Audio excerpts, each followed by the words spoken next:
ትናንት ሀገራችን በዓለም ደረጃ የታወቀችበትን የግሪን ሌጋሲ ፕሮጀክት ትናንት እንግዲህ የተጀመረበት ሁኔታ አለ። ምናልባት ግሪን ሌጋሲ ላይ የምናያቸው ለውጦች ምንድናቸው? በሀገራችን ላይ እስካሁን ድረስስ የግሪን ሌጋሲ ሂደቶች ምን ያህል ተከናውነዋል? ባለፉት 6 ዓመታት እንግዲህ ስለ ግሪን ሌጋሲ ክረምት በመጣ ቁጥር እንግዲህ በጠቅላይ ሚኒስትሩ የተነሳሽነት የተጀመረ ፕሮጀክት ነው። በሀገራችን ላይ ምን እያሳየ ነው? ምን ደረጃ ላይ ሲደርሳል? ይሄ የአረንጓዴ ልማት በዚህ በዓለም አቀፍ ደረጃ ከፍተኛ የሚባል የአየር ብክለት ከሚያስከትሉ ሀገራት መካከል የማትጠቀሰው ኢትዮጵያ የአየር ንብረትን ለመጠበቅ እየከፈለች ያለችው ዋጋ ደግሞ ሪካርዶች ጭምር እየተሰበሩ ያሉበት ሁኔታ ነው። 50 ቢሊዮን ችግኝ በአንድ ጀንበር ተተክሎ አያቅሜትም ዓለም ላይ ኢትዮጵያ ውስጥ ነው ያ ሁሉ የተደረገውና ጠቅላይ ሚኒስትሩ ይዘው የመጡት የአረንጓዴ አሻራ ኢኒሺዬቲቭ እየተጠናከረ ቀጥሎ አሁን ላይ ትውልዱ ኦሬዲ ሁሉም ኢትዮጵያዊ በመነለው መልኩ የመዝነብ ሐሳብ ሲታይ ጀምሮ ችግኝ ተከላ መሽ ነው የሚጀምረው ብለን በጉጉት የምንጠብቀውና በዚህ አመት ደግሞ 8 ቢሊዮን የሚሆን ችግኝ የሚተከልበት ከመጀመሪያው ዙር ከነበረው የችግኝ አተካከል አሁን ላይ ለውጦች የመጡ ከዚህ ቀደም የነበረው የአተካከል ሂደቱ ላይ ስናየው የጅምላ የሚመስሉ ነገሮች ነበሩ። ከዛ ግን እየመጡ አፕዴት እየሆኑ እየተሻሻሉ መተው እኔ አሁን የባለፈው አመት ያለፉትን 2 አመቶችንም ያው ተሳትፍ ያለውና የፍራፍሬ ለብቻ በጣም የሚያድጉ ትልልቅ ዛፍ የሚሆኑ ለብቻ ይሄ ለውበት የሚሆኑ ለብቻ ተብለው ተለያይተው የሚተከሉበት ሁኔታ ነው ያለው። ካለው የአየር ንብረት ለውጥ ላይ ከምናበረክተው አስተዋጽኦ በተጨማሪ የኮፕ መድረኮችን እንድናዘጋጅም እድሉን የሰጡን እንደዚህ አይነት አጋጣሚዎችን እንደዚህ አይነት ታሪኮችን መስራት መቻላችን ነውና ጠቅላይ ሚኒስትሩ አሁን ያስጀመሩትን የግሪን ሌጋሲ አሁን ላይ እንደማይቆም የምታውቀው ነገር ነው። በቃ ትውልዱ እንደ ትሬንድ በቃ ክረምት በመጣ ቁጥር የሚቀባበለው ተማሪዎች፣ እናቶች ሁሉም ወጥቶ ተሳትፎ ለአካባቢው ጥበቃ የሚያደርግበት ዘን ደግሞ ውጤቱንም እያየንበት ያለንበት ሁኔታ አለ። ከውበት በተጨማሪ ለጤናችን እየተመጡ ያሉ በግሪን ሌጋሲው እየተጠቀምናቸው ያለናቸው ቴክኖሎጂዎች እየፈጠሯቸው ያሉ ትስስሮች በግብርናችን ላይ እየታዩ ያሉ የለማ መሬቶችን የምናገኝባቸው ሁኔታዎች የአየር ንብረት ጥበቃው የአፈር ጥበቃ ተሳስሮ በአንድ ላይ የምናይባቸው ኢኒሺዬቲቭ የተፈጠረበት ነውና ሌሎች የዓለም ሀገራትም ኢትዮጵያን በዚህ ዘርፍ ላይ እንደነ ጣሊያን ያሉ ሀገራት በጣም የሚያደንቁበት ተሞክሮ ሊወሰድባቸው እንደሚገባ ጭምር የሚነገር በግሪን ሌጋሲ ብቻ ሳይሆን በሌሎች ዘርፎች ላይ ያመጣን ያላናቸው ድሎችን በደንብ አድርገን አስተሳስረን እንትን ያልንባቸው ይሄድንባቸው ያለነው ሁነት ነው ያለው። ምናልባት ይሄ ከግሪን ሌጋሲው ጋር ትላንት ጠቅላይ ሚኒስትሩ የግሪን ሌጋሲን ባስጀመሩበት ቅስፈት የቢሾፍቱ አየር ማረፊያንም አያይዘው ተነስቷል። በጣም እንደ ኢትዮጵያዊ የሚያኮራ ነገር ያየንበት ቢሾፍቱ አየር ማረፊያ ጠቅላይ ሚኒስትሩ ምንድነው ያሉት? አሸናፊውን በጊዜው ምናየው ነው የሚሆነው። በቃ ላይክ ኢትዮጵያ አትችልም የተባለውን ከፍተኛ የሚባል $1 ቢሊዮን በጀት የሚጠይቅ ግዙፍ ሜጋ ፕሮጀክት ነው። የተለያዩ የአፍሪካ ሚዲያዎችም ትናማታ ያያየው ነበረ። በቃ በጣም ተገርመው የኡነት ኢትዮጵያ ይሄን መስራት ትችላለች ወይ? ምክንያቱም ዓለማችን ላይ ከሚገኙ ትልልቅ ግዙፍ ፕሮጀክቶች መካከል የሚጠቀስ ፕሮጀክት ነው የቢሾፍቱ አየር ማረፊያ። በተለያዩ አቅጣጫዎች ላይ የሚነሱበት ፖለቲካዊ አጀንዳዎች አሉ፣ ኢንተረስቶች አሉ።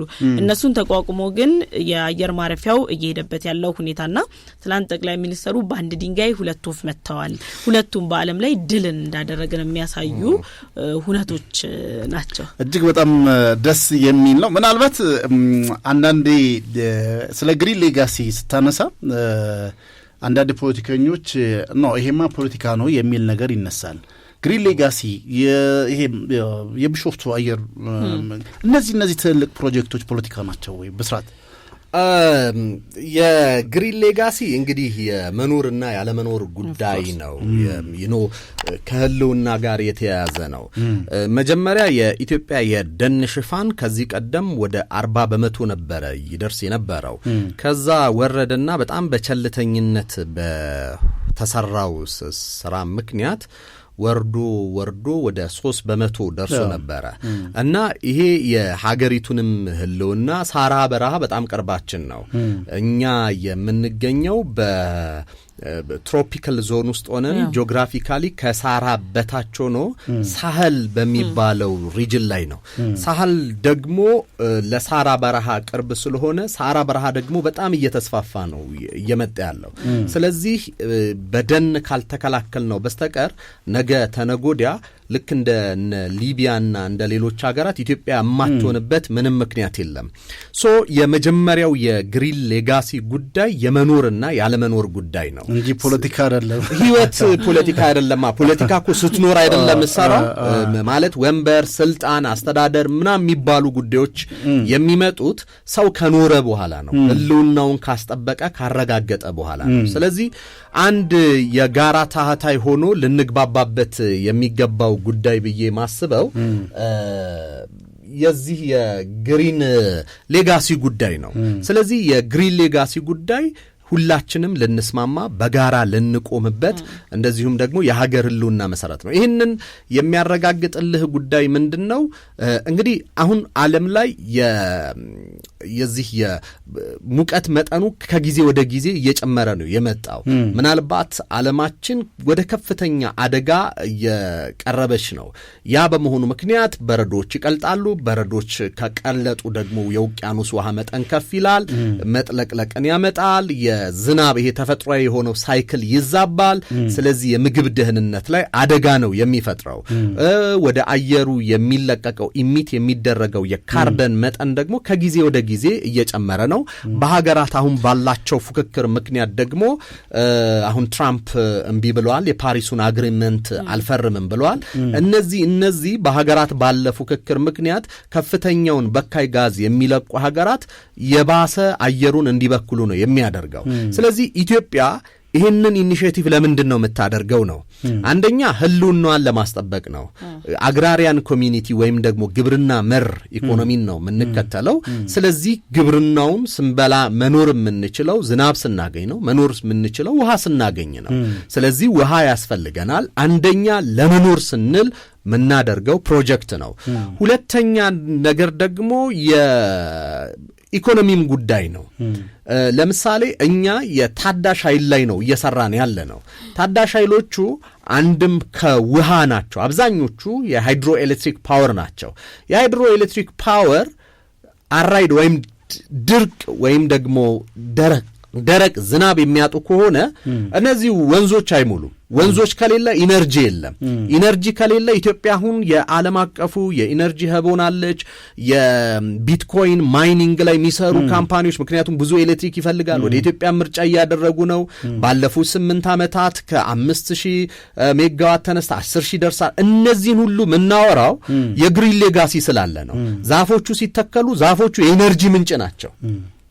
ምክንያቱም ውሃ ይኖራል። ውሃ ካለ ግድቦቹ ይሞላሉ። ግድቦቹ ካለ ደግሞ በተደጋጋሚ ጊዜ የምናመነጨው የኤሌክትሪክ መጠን ከፍተኛ ይሆናል። ያ ደግሞ ኢነርጂ በአሁን ባለንበት ወቅት ላይ ምን ያክል ትርጉም እንዳለው ለሁላችንም ግልጽ ነው። ስለዚህ አንደኛው የኢነርጂ ሀብት የኢነርጂ ጉዳይ ስለሆነ ነው። ሁለተኛው የቀጠናዊ ትስስር ምንጭም ነው። እኛ ቀጠናውን ማስተሳሰር የምንፈልገው በግብጽና ኤርትራ ፕሮጀክት በጦርነት በፈንጂ አይደለም። በኤሌክትሪክ ገመዶች ነው መተሳሰር የምንፈልገው። በብርሃን ገመዶች ነው መተሳሰር የምንፈልገው። እያንዳንዱ ሶማሌ ኩሽና ውስጥ አንድ ሶማሊያ ዜጋ ኩሽና ውስጥ ወይም ደግሞ ቤት ውስጥ መብራት በማብራት ስለ ኢትዮጵያ ያለውን ጥርጣሬና ክፉ ሐሳብ ጨለማ ሐሳብ መክፈፍ ነው የምንፈልገው። ስለዚህ አንደኛው የኤሌክትሪክ ገመድ ወደ ጅቡቲም ስንዘረጋ ወደ ሱዳንም ስንዘረጋ ብሎ ደግሞ ወደ ኤርትራም ስንዘረጋ ጥርጣሬን አስወግደን መተሳሰርን፣ አብሮነትን፣ ቀጠናዊ መተሳሰርን ነው። ስለዚህ ይህንን ለማድረግ የኢትዮጵያን ዲፕሎማሲ ለማሳደግ አንደኛው ግሪን ሌጋሲ ላይ መስራት ያስፈልጋል። ከዛ በተጨማሪ ደግሞ ግሪን ሌጋሲ የሀብት ምንጭም ነው። ካርበን ኢሚሽን ላይ ስትቆጣጠር አንተ ሌሎች ሀገራት ይከፍሉሃል። እኛ በካይ ጋዝን እየለቀቅን ነው፣ አንተ ግን ይህንን እየተቆጣጠርክ ስለሆነ ብለው ይለግሷል። ሌላኛው የዱር እንስሳት አሁን እየተመለሱ ነው ወደ ቀያቸው። በተደጋጋሚ አንስተናል ቱሪዝም ላይ አይደለ? አሁን ኬንያ እና ታንዛኒያ የሚበልጡን አንደኛ ፕሪዘርቭ በማድረጋቸው ምክንያት ነው። ብዙ እንስሶቻችን የዱር አራዊቶች ተሰደዋል ወደ ኬንያ፣ ምክንያቱም ፕሪዘርቭ ባለማድረጋችን ምክንያት ማለት ነው። አሁን ሀቢታቱ ጥሩ ሲሆንላቸው ድጋፍ ሲያገኙ መጠለያ ሲሆን አንድ እዚህ የሜዳ አጋዘኖች ምናምን ያሉበት ጫካ ውስጥ አንድ ኢትዮጵያዊ ወስዷቸው አንበሳን እያስጎበኛቸው ነበረ እና ምን አላቸው እዚህ ውስጥ በጣም በቂ የሆነ ምግብ ስላለ አንበሳው የሚበላቸው እንስሳት ሳር አግኝተው እንደዚሁም ደግሞ ተጠልለው ይራባሉ እና በቂ የሆነ ምግብ ነው። ስለዚህ አንበሳው ከማህበረሰቡ ጋር አይጋጭም ማለት ይሲ እንስሳቱ መጠበቅ የምችለው በቃ ተፈጥሯዊ ሚናቸውን ይይዛሉ። ወደ አንተ አይመጡም፣ አንተም ወደ እሱ አትሄድ። ስለዚህ በአጠቃላይ ስንመለከተው ይሄ የመኖርና ያለመኖር ጉዳይ ነው። ከዛ በተጨማሪ በግሪን ሌጋሲው ምን ተሰራ ነው? ለምሳሌ አቮካዶ፣ ፓፓያ፣ ፖም እነዚህን የመሳሰሉ አርሶ አደሩ ኪስ ውስጥ ሊገቡ የሚችሉ ቡና አሁን ኤክስፖርት በእጥፍ ጨምሯል። አንደኛው ሲሰራ የነበረው የግሪን ሌጋሲው ላይ ገበሬው ጋር ኪስ ውስጥ ሊገባው የሚችሉ ምርቶችን ነው። እነዚህ ምርቶች ገበሬው እጅ ከገቡ በኋላ ገበሬው ካመረታቸው በኋላ ኤክስፖርት በማድረግ ለምሳሌ የይርጋለም እኮ አንዱ የአግሮ ኢንዱስትሪ ግብአት የሚሆነው ከአካባቢው የሚመነጭ ነው። ከአካባቢው ካመረተው ገበሬ አግሮ ኢንዱስትሪው እንዲጠቀም ይደረጋል። ከዚህ እስከ አዋሽ ባሉት አካባቢዎች የወፍ ዝርያዎች ጨምረዋል በግሪን ሌጋሲው ምክንያት ማለት ነው። ወፎች ደግሞ የሚጎበኙ ወፍ ቱሪዝም ላይ በጣም የሚሰሩ ድርጅቶች አሉና እነዚህን ስታስባቸው ግሪን ሌጋሲው ዘርፈ ብዙ ጠቀሜታ ያለው የሀገር ህልውና መሰረት የገበሬው ኢኮኖሚ መሰረት ነው። ስለዚህ የሚመጣው ፓርቲ ይሄ መንግስት ስልጣን እንኳን ቢለቅ ሌላው ኮመን ዲኖሚኔተር ሆኖ ሀገር እንደ ሀገር አንዱ የምናስጠብቀው ነገር ነው። እኛም ብዙ ጊዜ በህዳሴ ግድብ በግሪን ሌጋሲ እንዲሁም ደግሞ የተለያዩ ትልልቅ ፕሮጀክቶች የሚባሉ ትውልድ ተሻጋሪ የሆኑ ፕሮጀክቶችን ሁላችንም በጋራ ሆነን በመደገፍ ይህ ፖለቲካ አይደለም በሚል ነገን በማሰብ የቀይ ባህር ጉዳይ ስታነሳ የባህር በር ጉዳይ ስታነሳ የፖለቲካ ጉዳይ አይደለም። ስለዚህ ለትውልድና ሀገርን የማስቀጠል ሁኔታ ስለሆነ ሁላችንም በጋራ በመሆን እንደዚህ አይነት ሀሳቦችን መደገፍ አለብን። የጥያቄው ኢንቴንሽኑን እረዳዋለሁ እሷ ምን ማለት እንደፈለገችና ይሄ በሌጋል ተርም ወይም ደግሞ በህግ ቋንቋና እንደዚሁም ደግሞ እሷ ባሰበችው እሳቤ መካከል ሁለቱን ላብራራው። ከህግ አንጻር ስንመለከተው የኢትዮጵያ ህገ መንግስት ሁለት መንግስታት ነው ያሉት። ሁለት መንግስታት ማለት አንድ የፌዴራል መንግስትና ሌሎች ደግሞ የክልል መንግስታት ነው። ስለዚህ ግንኙነታቸውን በተመለከተ ይሄ የሆሪዞንታል ወይም ደግሞ የአግድሞሽ የምንለው አይነት ነው። አንዱ የበላይ አንዱ የበታች ሳይሆን መንግስታት ናቸው። የሁለቱን ግንኙነትን በተመለከተ ደግሞ በህግ የተወሰነ ነው። ለምሳሌ የአንቀጽ 51 የህገ መንግስቱ ምንድነው የፌዴራል ስልጣን ከዛ ባለፈ ደግሞ የክልል መንግስታት ስልጣን ምንድናቸው የሚላቸውን ይከፋፈላቸዋል። ያው የተለመደ ነው በህንድም ኮንስቲቲዩሽን በተለያዩ የፌዴራል ስትራክቸር በሚከተሉ ሀገራት በሙሉ ተመሳሳይ ስትራክቸር ነው ኢንክሉዲንግ እስራኤልን ጨምሮ ማለት ነው። እስራኤል ፓርላመንት ነው። ሌሎች የፌዴራል አስተዳደርን በሚከተሉ ሀገራት መካከል ባለው የስልጣን ተዋረድ መሰረት የፌዴራል ስልጣኖች ትራዲሽናሊ የሚባሉ ወይም ደግሞ የመከላከያን የመምራት የኢሚግሬሽን ጉዳይ የውጭ ግንኙነትን እነዚህን ፖሊሲዎች የማውጣት አሁን ለምሳሌ በእኛ ሀገር ህጎችን አዋጅ የማውጣት ስልጣን የፌዴራል መንግስቱ ነው የሚሆነው። ኢቭን የክልል ህገ መንግስታት ህገ መንግስት የማውጣት ስልጣን አለ። ነገር ግን ከፌዴራሉ መንግስት ጋር ማይጋጭና የተስማማ ሆኖ ነው። ፕሪቬይል የሚያደርገው ደግሞ የበላይ የሚሆነው የፌዴራል መንግስቱ ህገ መንግስት ነው። እንደ ምርጫ ማካሄድ የመሳሰሉ እነዚህ ኤክስክሉሲቭሊ የፌዴራል መንግስቱ ስልጣን ናቸው። ሁለት መንግስታት አሉ። ነገር ግን የፌዴራል መንግስቱ ደግሞ የመንግስታቱ ድምር ውጤት ይሆንና እነዚህ በህግ የተሰጡት ስልጣንን ይመራል፣ ያስተዳደራል ማለት ነው። አሁን በአምሳል ጥያቄ መሰረት የሚገባኝ እኔ ልክ ክልሎች ህጋዊ ያልሆነ ከስልጣናቸው በላይ ወይም ደግሞ የፌዴራል ስልጣኑን የሚቀናቀን ህገ መንግስትም ሆነ የህግ ማውጣት አይችሉም። አንደኛ ከመሰረታዊ የህገ መንግስቱ ጋር ይጋጫል። ሁለተኛ ህግ ደግሞ ተዋረድ አለው። ያንን የሚጋጭ ነገርም ማድረግ አይችሉም። ለምሳሌ መከላከያ ማቋቋም አይችሉም። ይሄ የፌዴራሉ ስልጣን ነው። የውጭ ግንኙነትን መምራት አይችሉም። አሁን ህወሓት ከኤርትራ ግንኙነት ያደረገ ነው። ከኤርትራ መንግስት ጋር ግንኙነት እያደረገ ይሄ ማድረግ በህግ የተከለከለ ነው። ይሄ የፌዴራል መንግስቱ ስልጣን ነው። በፌዴራል መንግስቱ ስልጣን ላይ ጣልቃ መግባት ነው።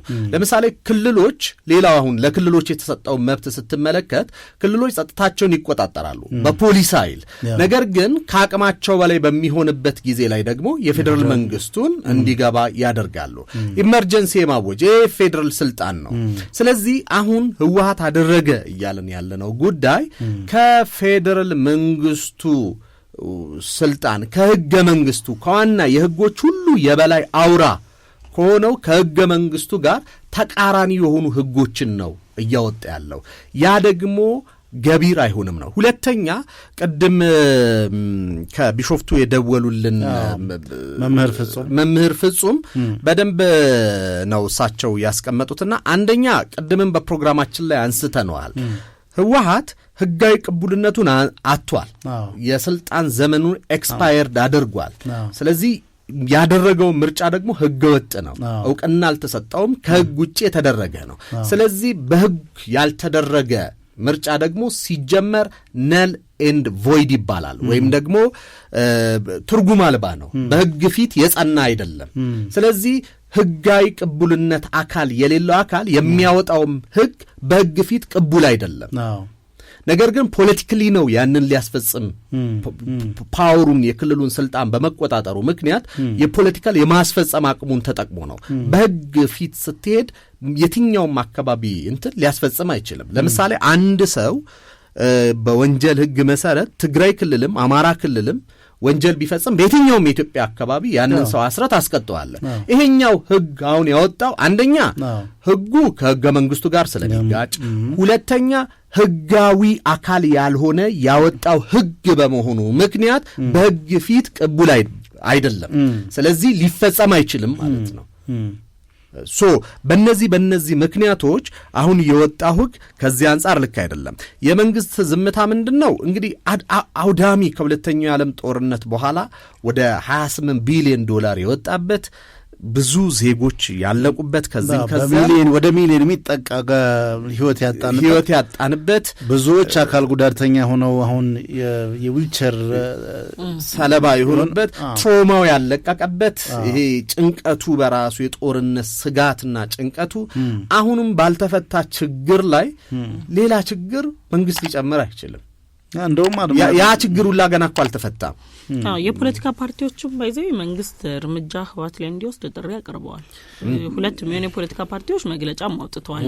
ህወሓት እያደረገ ያለው እንቅስቃሴ ህገ ወጥ ነው። ስለዚህ የፌዴራል መንግስቱ እርምጃ ሊወስድ ይገባል፣ ወጣቱንና ህዝቡን በዛ መልክ ነው መታገል የሚገባው የሚል መግለጫ። ልክ ነው። እኔ ገብሩ አስራትም አሁን የፌዴራል መንግስቱ ሁሉንም አይነት እርምጃዎች የቀድሞ የትግራይ ክልል ፕሬዚደንት የነበሩት ገብሩ አስራት ማለት ነው የፌዴራል መንግስቱ የትኛውንም አይነት እርምጃ ለመውሰድ ህጋዊ መሰረት አለው።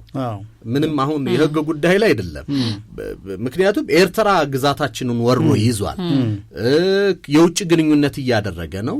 እንደገና ደግሞ ከህግ ውጪ ከተሰጠው መብትና ውጪ አላግባብ ህገ መንግስታዊ ይሄ ህገ መንግስቱን እየናደ ነው ያለው። ስለዚህ ፌዴራል መንግስቱ ያንን የማድረግ አቅምም ህጋዊም ሞራላዊም እንትን አለ። ነገር ግን ምንድነው ከግጭት ምንም እናተርፈው ነገር የለም። ትንሽ የሰላም እንጥፍጣፊ ካለች እሷን መጠቀም ያስፈልጋል። ምክንያቱም የሚሞተው ሰው ነው እዛ ውስጥ። አንድ አመት ጦርነት ከመክፈት 20 አመት መነጋገር ይሻላል። እና ያ ነው እኔ አሁን በመንግስት ደረጃ ያለው የአቅም ዝግጁነት እንደ 2013 አይደለም። የተሻለ አቋም ላይ ነው ያለው። የተሻለ አቋም ብቻ ሳይሆን በቀጠናው ግዙፍ ጦር ገንብቷል። በኢንተለጀንስ ብትል በድሮን በጣም ሶፊስቲኬትድ የሆኑ እነ ባይራክተር 2B2 እነ ባይራክተር አካንቺ the latest የቱርክ ቴክኖሎጂ ነው። ከዛ በተጨማሪ ደግሞ እነሱ 30 በቅርብ ዓመታት እነሱ 35 ይገባሉ። የዚህ የአየር መከላከያ የሚባሉት እነ ካራሱካ የእስራኤል ቴክኖሎጂዎችን መንግስት በደንብ ታጥቋል። የሳይበር ጥቃትን የመከላከል አቅሙ በከፍተኛ ደረጃ ነው። አሁን ጠቅላይ ሚኒስትሩ ጦርነት እንደ በፊት ተራራና ጉድጓድ መቆፈር አይደለም፣ አሁን የቴክኖሎጂ ሆኗል፣ ከእስራኤልና ከኢራን ተማሩ የሚለው ኢትዮጵያ ያን አቅም ላይ ስለደረሰች ነው። ድሮን አሁን ካማካዚ ድሮኖች ኢትዮጵያ ውስጥ ይመረታሉ። እነዚህ አጥፍቶ የሚጠፉ ትንንሽ ድሮኖች ማለት ነው። ስለዚህ ምሽግ ውስጥ ብትደበቅ ምሽግ ውስጥ መተው ነው እንትን የሚለው መካናይዝድ ኃይልህን ሙሉ በሙሉ ነው ዱቄት የሚያደርጉት። ዩክሬን እኮ ሩሲያን በትንንሽ ድሮኖች ነው ኢምቢሊየንስ የሚቆጠሩ ግዙፍ ጦር መሳሪያዎችን ያወደመቸው። አሁን የድሮን ስዋርም መንጋ መልቀቅ የምትችል ሀገር ሆናለች ኢትዮጵያ። ስለዚህ ይሄ እንደ በፊቱ በብዙ ሰው መስዋዕትነት ኮስት ሳታረግ ጦርነትን መቀልበስ ይቻላል። ነገር ግን ጦርነት ነው፣ ሰው ይሞትበታል፣ ቁርሾ፣ ጥል፣ ትራውማል።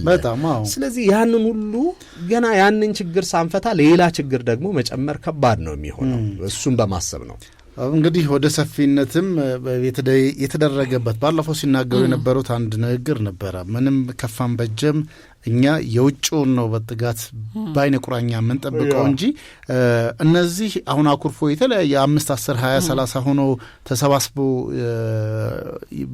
ክላሽ ይዞ የሚንቀሳቀሰውን አይደለም እኛ የምንጠብቀው የሚል አይነት ነገር ነው።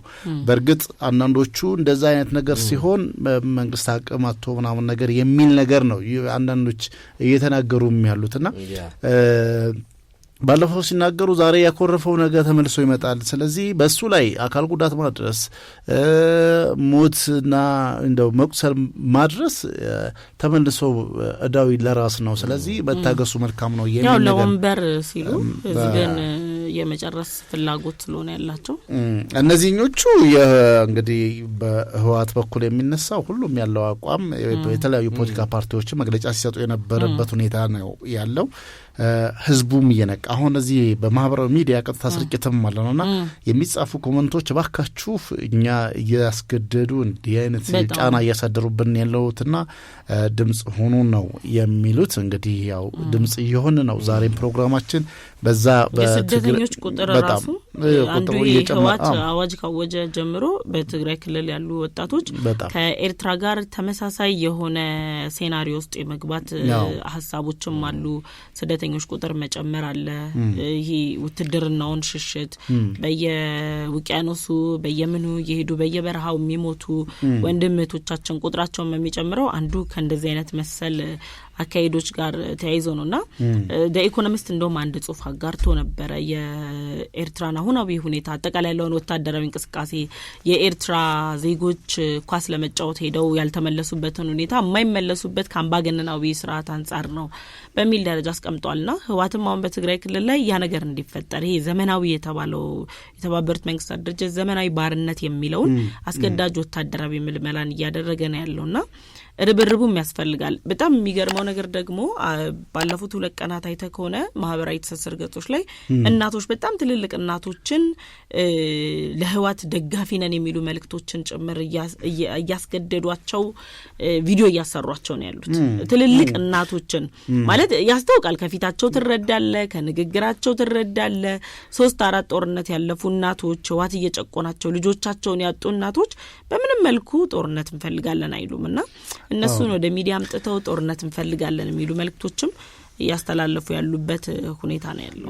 አንድ እንደውም ፈን ሲያረገን የነበረው አንድ ጊዜ ወይዘሮ መንጀሪኖ እንግዲህ የህወሓት አሁን ይሄንን ሴራ እየመሩ ካሉት ውስጥ አንዱ እሳቸው ናቸውና አንድ መግለጫ ላይ የትግራይ ህዝብ እንግዲህ ምን ያህል ተርቦ የእርዳታ ገንዘብ እህል እየተላከለት ያለውን ስንቅ በካምፕ ውስጥ ያሉ ዛሬ ምሳና ቁርስ ይቅርብኝ ለህወሓት ሰራዊት ይሰጥልን ብለው የካምፕ ውስጥ ተጠልለው ያሉ ስደተኞች እንግዲህ አስብ እና ብለው ሰጡን ብለው ራሳቸው አሁን ይሄን ንግግር መስማት እነሱ ሲናገሩ ይሄን ሐሳብ እንትን ሲሉ አንድ ካምፕ ውስጥ ከእርዳታ ከእንደው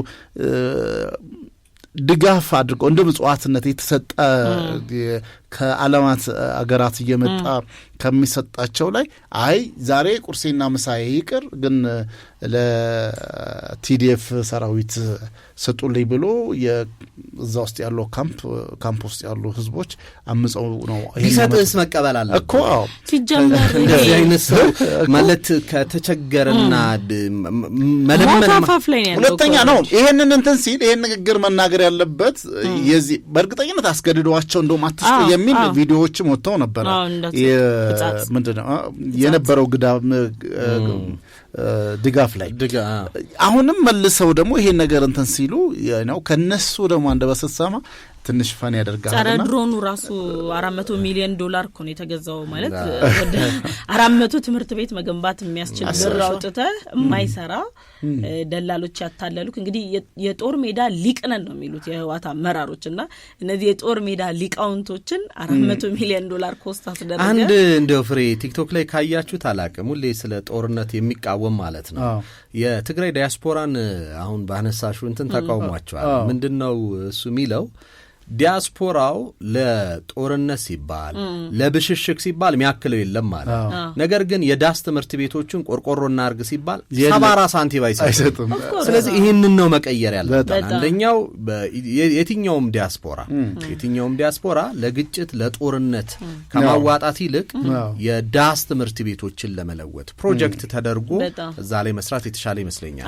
አሁን ባለው እኔ አሁን የቅልቦች ዋናው አላማችን ምንድነው በዚህ ጉዳይ ላይ ይሄንን ስናነሳ ምንድነው ይክፋም ይበጅም አሁን የተለያዩ ልማቶች የኮሪደር ልማት እየተባለ እኔ ለሶስት ቀን ለአራት ቀን ወደ ክፍለ ሀገር ወጣ ብዬ ነበር እና ይነው ልዩነት ብታይም የሆነ ነገር መንገዶች የመስፋት የማስፋት የእግረኛ መንገድ በገጠር ውስጥ የመስራት አይነት ነገሮች ነበሩ ያየኔ ነበር ይህ እጣ ፋንታ ለሌሎቹ ትነስም ትብዛም ለሌላው ክልል እንደደረሰ ሁሉ ለትግራይ ክልልም ሊደርስ ይገባል ለወጣቱ ይሄ አሁን አንጻራዊ ሰላም አሁን ድሮ ስጋት ወደ ነበረበት ምናምን ነገር መንቀሳቀስ ትችላለህ እዛ ትግራይ ውስጥ ግን ታፍን መንቀሳቀስ መናገር እንኳን ይሄው ሞት ሊያስፈርድብ ሊያስቀጣ ይችላል 15 አመት ሊያሳስር ይችላል ለምሳሌ 18 አመት የሞላው የትኛውም ወጣት ወደ ካልዘመት 50 ሺህ ብር ታመጣለህ ስለሌለ ግዴታ ትዘምታለህ ነው ስለዚህ ይሄ በነጻነት አትሊስት አሁን ሌሎች ክልሎች ጋር ብትሄድ ፍላጎት ካለህ ነው በፍላጎት ነው ምዘምት አይደል ካልፈለክ የመኖር እንደው የራበህም ቢሆን ጥሩ አየር የፈለክበት ቦታ ቀያይረህ የፈለከውን እየተናገርክ መኖር የምትችልበት ነገር ማስታወቂያ ወጥቶ እኮ ነው ሰው ትደርና ምንድን ነው የሚለው ይሄንን የዚህን አይነት እድል ሊያገኙ እንዲችሉ የትግራይ ህዝብ አሁን ካለው ማነቆ ሊፈታ ይገባል የኛ ጥያቄ ባይዜ አዋጁ ደግሞ አይፈጸምም ማለት እንኳን አትችልም ምክንያቱም ኤርትራ ላይ አሁን 25 አመት የታሰሩ ጋዜጠኞች ከ10 አመት ከ15 አመት በላይ የታሰሩ የሰብአዊ መብት ተሟጋቾች ሃይማኖት መሪዎች አሉ የታሰሩበት ምክንያት እንትን አይደለም ወንጀል አይደለም ገባ ተቃውሞ ነው ወታደራዊ ዘመቻውን ሲቃወሙ ኢቭን ፕሬዚዳንቱን ስለ ሸሚዝ ቁልፋቸው ሁሉ ካወራ ከ25 አመትና 30 አመት ነው የምትታሰረውና ያው አሁን እነሱ ላኪና ተላላኪ ናቸው ስለዚህ የነሱን ካራክተር አሁን ኢትዮጵያ ውስጥ እንግዲህ እቺ አስመራን የምትመስል አይነት ከተማ ለማድረግ ነው ትግራይ ክልልን የቀዘቀዘች አድርገው ይሄ የጎስት ሲቲ አይነት ነገር ለማድረግ ህዝብ እየተቃወማቸው እንኳን እንግዲህ ኢሳያስ አፈወርቂ 1980 ምናምን መጨረሻ ላይ ኢንተርቪው ተደርገው በኤርትራ መቼ ነው ዲሞክራሲያዊ ምርጫ ምናየው ሲባሉ ዲሞክራሲያዊ ምርጫ ለአሜሪካ ምን እንደፈየደላት ካየም በኋላ በቀጣዮቹ 4 እና 5 10 አመታት ውስጥ ነው የምናረጋው ብለዋልና አምባገነናዊነታቸው ዛሬ የመጣ አይደለም ስለዚህ እነዚህ ሰዎችም አንደኛ ስልጣን ማጣት አይፈልጉም አቶ ጌታቸውም ቅድም ደዋያችንም ብለው ነበርና ዶክተር ደብረጽዮን ካላቸው የስልጣን ጥማት አንፃር አቶ ጌታቸው ፕሬዝዳንት በነበሩበት ጊዜ ላይ ስልጣን ሲሰጣቸው ፕሬዝዳንት መሆን ነው ፍላጎታቸውና 10 ጊዜ ጠይቀዋል በፕሬዝዳንትነት ማዕረግ የፕሬዝዳንቱ አማካሪ ያሉኝና እንዲህ የቀለዱ ህዝብ ለመፍጀት የሚሰሩ ሰዎችን ነው እንግዲህ መቃወም ያለብን እንትንም ይመስላል እኮ አሁን የኤርትራን ሞዴል የመከተል ነው ከኤርትራን ሞዴል ስትከተል ደግሞ ከኤርትራ የባሰ ህግ ነው ያወጣው አሁን ኢሳያስም አዋጅ አውጇል ከ50 አመት በታች ከሀገር እንዳይንቀሳቀስ የሚል ህግ አውጥቷል።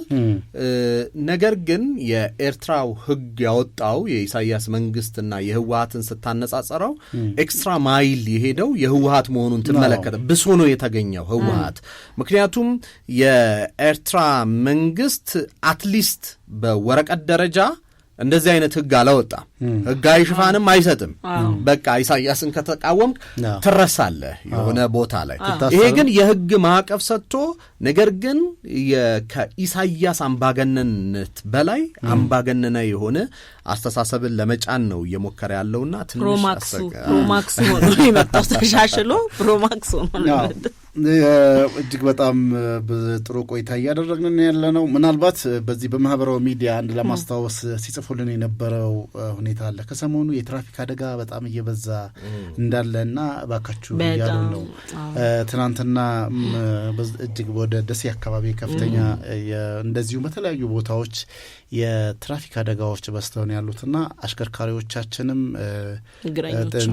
ጥንቃቄ እናድርግ። ምናልባትም ደግሞ የአየር ንብረት አሁን ለውጥ ሲመጣ የተሽከርካሪያችን ጎማ ምናልባት ጥርሱ ካለቀ የመንሸራተቱና የተለያዩ ፍሬን ለመያዝ የሚያስቸግር ነገር ስለሚሆን ምናልባት አሽከርካሪው የምናሽከረክራቸውን ተሽከርካሪዎቻችንን ከአየር ንብረቱ ጋር ማዋሃድ አለብን የሚል እምነት መልእክት ማስተላለፍ እንፈልጋለን። በተለይ አንዱ ደግሞ አደጋ የደረሰው በባስና ተሳቢያ ጭነት ነበረ።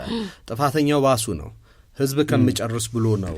አጋጣሚ ሆኖ እግዚአብሔር አተረፈውና ደርቦ ሲሻገር ቀጥታ ከጭነቱ ጋር ተጋጭቶ ነበር። ስለዚህ በተለይ ህዝብ የያዛቸው ትራንስፖርት ላይ በጣም ጥንቃቄ ማድረግ ያስፈልጋል። በተለይ አሮጌ መኪናዎች ምናምን ነገር የሚል ሀሳብም እየሰጡ ነው ያሉት። አሮጌ መኪናዎች እንግዲህ ምናልባትም የሀገራችን ነባራዊ ሁኔታንም ግንዛቤ ውስጥ ማድረግ አለብን፣ ማስገባት አለብን። ከዛ በላይ ግን አውርተን የሳምንቱን አጀንዳ እኮ ረሳ ነው። ስለ ዓለም ዋንጫ ምንም አላወራንም። ብዙ ስፖርት ተጀምሯል። ያው እኛ ወደ ዓለም የምንገባው ሀገራችንን ሰላም አድርገን በሚለው ትኩረት ስለምንሰራ የዓለም ዋንጫው የደቡብ አፍሪካ ላይ ያለው ነገር እኔ ፈን ያደርጋል። ኦፍ ኮርስ እንዳለ አፍሪካውያን በሙሉ ቀየርን እኮ ስማችንን ሳልቬቶ ምናምን ሆነ ከሜክሲኮ ጋር በነበረው። እኔ እንደውም የዚህ ዜኖፎቢያውን የዘር ጥላቸውን ጉዳይ በሳውዝ አፍሪካ ላይ የሆነ ቀን በሰፊው ብናወራ ደስ ይለኛል እና ብዙ ፖለቲካዊ ትርጉምም ስላለው ሌላ ቀን እናነሳዋለን። ሰዓታችን ስለሄደ ነው አሁን። አይ በደንብ ነው ማሳያም እነሱንም ያስተምራቸዋል። ሪቬንጁ ተወስዷል። ኢቨን የተለያዩ ተጫዋቾችም እየወጡ እንዴት አፍሪካውያን ከኛ ጎን ሳይሆኑ ቀርተው እንደዚህ በጥላቻ ወይንም ባሉታዊ መልኩ ተሰለፉ በተቃራኒ የሚል ነገር ሲያነሱ ነበርና ይህ የሆነው ደግሞ ከዚህ ዜኖፎቢያ የዘር ጥላቻ ከዛ ጋር መሆኑንም ማሳያ አድርጓል። ለዛ ነው ምክንያቱም መሰረታዊ መነሻው የዜኖፎቢያ ውጤቱ ነው። በተለይም ጥቁር ጠል ነው የሆኑት የአፍሪካውያን ስደተኞችን ነው። ነገር ግን ይኸውልህ ደቡብ አፍሪካ ፍሪደም አግኝታለች፣ ግን ኢንዲፔንደንት አልሆነችም። በፍሪደም እና በኢንዲፔንደንስ መካከል ሰፊ ልዩነት አለ። አሁን እነዚህ ሰዎች እንትን ነው ፖለቲካሊ ነጻ ሆነዋል፣ ኢኮኖሚካሊ ግን ነጻ አይደሉም። ኮሎኒያል አሁን ማንዴላ የሚተቹት በሙጋቤና በማንዴላ መካከል ያለው ልዩነት ሙጋቤ ያደረጉት ሙሉ ነጻነት ነው የሰጡት። ነጮቹ እድሜ ዘመናቸውን ሲቃወሟቸው የነበሩት ላንዱን ወይም ደግሞ መሬት ነው ትልቁ ሀብት። ያንም መሬት ነጠቁና ከነጭ ገበሬዎች ለጥቁር አከፋፈሉ ሙጋቤ። ነገር ግን የማንዴላ ስምምነት የነበረው በሙሉ ነጩ 10% የሚሆነው ነጭ 90% የሚሆነውን የሳውዝ አፍሪካ ላንድ ወይም ደግሞ መሬት እንዲቆጣጠር ነው የተደረገው። ስለዚህ ኢኮኖሚክ ስትራክቸሩ በሙሉ በነጮቹ ስር ነው ያለው። ጁሊየስ ማሌማ የተቋሚው መሪ ምንድነው የሚላቸው? እናንተ ራሳችሁ ፎሪነር ናችሁ፣ የውጭ ዜጋ ናችሁ። ምክንያቱም በሀገራችሁ ላይ ምንም መሬት አልያዛችሁም፣ ሀብት አላፈራችሁም። ስለዚህ ከነሱ ከምታባሯቸው ሰዎች ምንድነው የምትለዩት ነው። እናንተ መነሳት ያለባችሁ ነጮቹ ላይ ነው። ነጮቹ መሬታችሁን ይዘውባችኋል፣ ነጮቹ ሀብት ይዘውባችኋል። ስለዚህ ሀብታችሁን ተቀበሉ ነው።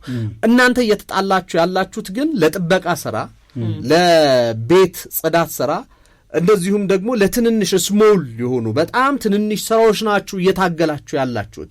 የሀገር ባለቤትነት ደግሞ ለትልቁ ሀብት በመታገል እንጂ ትንንሽ ስራዎችን ልክ የውጭ ዜጋ ይመስል ከነሱ ጋር መቀናቀን አይደለም። እናንተ አፍሪካውያንን እንዴት እንደዛ ታረጋላችሁ እያለ ሲናገር ነበር። ስለዚህ አሁን የሳውዝ አፍሪካን ጉዳይ ስንወስድ ሌሎች ሀገራት ነፃ ወጥተዋል። ስቲል የኮሎኒያሊዝም ወይም ደግሞ ቀኝ ግዛት ነፃ ያልወጣች ሀገር ደቡብ አፍሪካ ናት። የኢኮኖሚ ቀኝ ግዛቱ የኮሎኒያል ስትራክቸሩ አሁንም መዋቅሩ በሙሉ በሳውዝ አፍሪካ ውስጥ ቀጥሏል።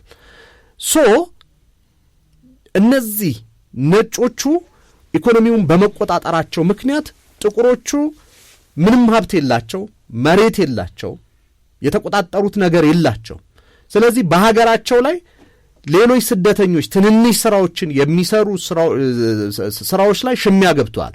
ኢማጂን አስበው፣ ሳውዲ ሄደ አንድ የሳውዲ ዜጋ በቤት ሰራተኛነት ኢሹ ሲጣላ ማለት ነው። ወይም ኳታር ወይም ባህሬን ሄደ አንድ አረብ መጥቶ ስራዬን ቀማህ፣ ቤት ማጽዳት፣ ዘበኝነቴን፣ ሹፍርናዬን ቀማኝ ብሎ ሲጮህብህ ማለት ነው። ሳውዝ አፍሪካኖች ለዚህ ነው እየጮሁ ያሉት። ዩሲ ምን ያክል የኮሎኒያል ወይም ደግሞ የቀኝ ግዛት ስር ሰዶ እየገዛቸው እንደሆነ በትክክል ማሳያ ነው የሚሆነው። ያው እንግዲህ ጥሩ ቆይታ አድርገናል። በብዙ ርዕሰ ጉዳዮች ላይ ተወያይተናል።